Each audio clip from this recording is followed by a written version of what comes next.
Like and subscribe if you believe in common sense and logic. Now, this is logical. If you think this isn't logical, you need to take a class in logic because you're lacking in common sense. First of all, reparations is to make amends for a wrong that has been done. Reparations is to make an amends for a wrong that has been done. Now, before you can establish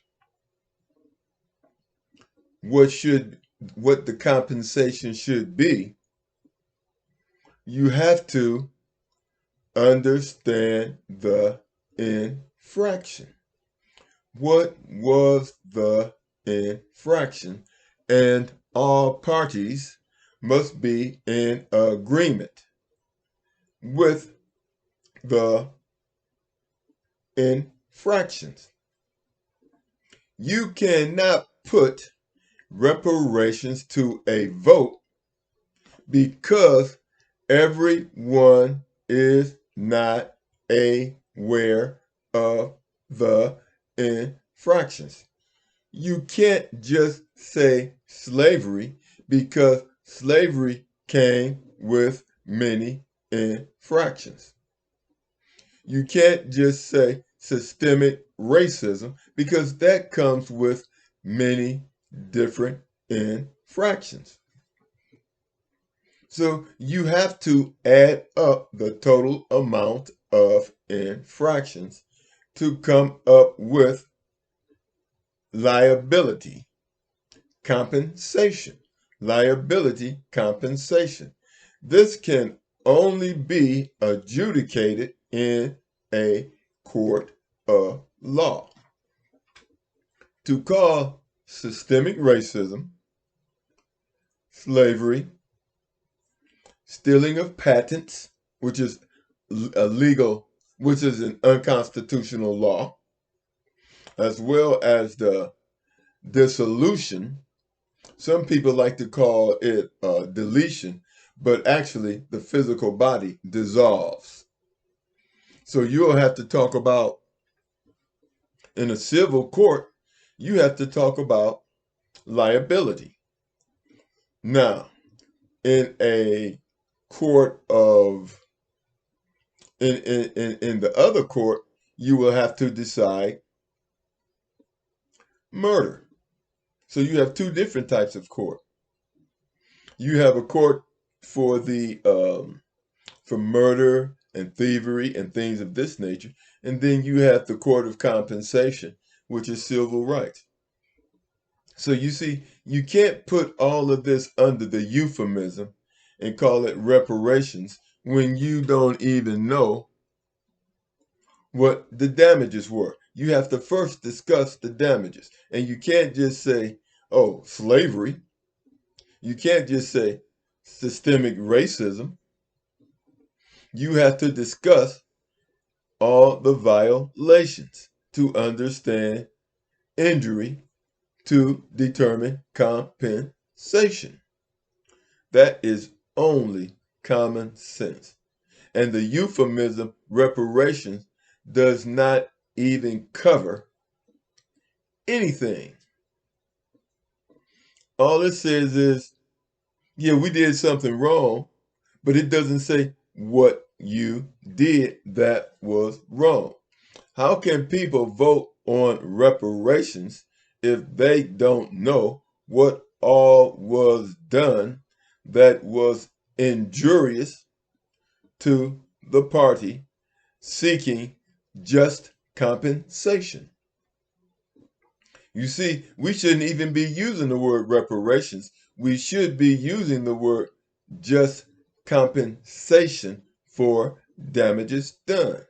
Just compensation for damages done, which automatically leads to the question, what were the damages? But you see, reparations is like using the word gay for homosexuality. It doesn't fit It doesn't fit the narrative.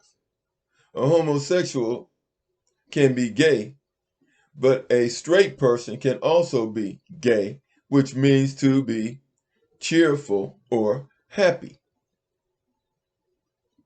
Reparations does not even touch the surface of the damages done during slavery and systemic racism, which would include the Jim Crow law. You see, when you say you use this word reparation, you don't include anything. It's like critical race theory. I mean, you're just saying, well, I mean, you're not saying anything. It's like, yeah, just like saying critical race theory, but yet and still, you're going to teach Columbus discovered America and Native Americans were here. See, this is just another form of Caucasian, Neanderthal euphemisms, which lead to insanity. It leads to delusional insanity. You're asking people to vote on something that they have no knowledge about and they weren't taught about it in school. So how can you vote on something accurately when you have no knowledge as to what you are voting for? So the first thing we have to do is get rid of this euphemism, reparations, and discuss just liability for slavery and systemic racism. And then we can list underneath the problems caused by slavery and the infractions caused by systemic racism that leads black people put us in the situation we're into. And one of the things that we have to talk about is the destruction of the black code, which is our music, and how taking away our music impacted the way we think, because our music kept us on code. You see, all these things have to come under systemic racism and slavery and Jim Crow laws. So if you understand what I'm saying, then there's no need me going any further. But the simple fact of the matter is, to put it to a vote is to pretend to be fair. To put it to a vote is to pretend it is being fair when you are not presenting the facts in which the case should be adjudicated upon.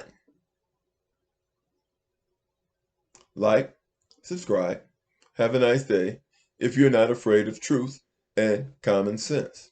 If you have no common sense, then you don't know what I'm talking about anyway. With that, God bless and have a great day.